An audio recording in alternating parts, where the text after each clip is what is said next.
Hello guys, ஒரு குட்டி கதையை கவிதையாக பார்ப்போமா? ஸ்டார்ட் பண்ணலாமா?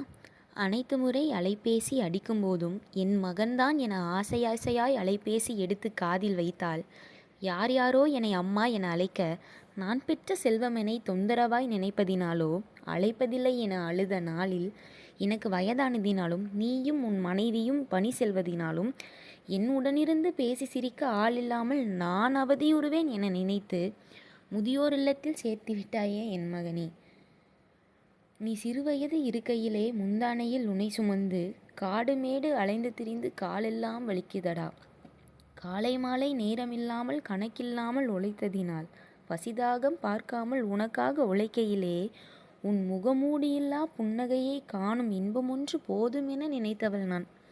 நீ பள்ளியிலிருந்து திரும்பியவுடன் ஓடி வந்து கட்டி அணைத்து நான் களைத்திருப்பதைக் கண்டு நீ சிறுவயதில் கூறிய ஆசை கற்பனை கதை என்ன தெரியுமா?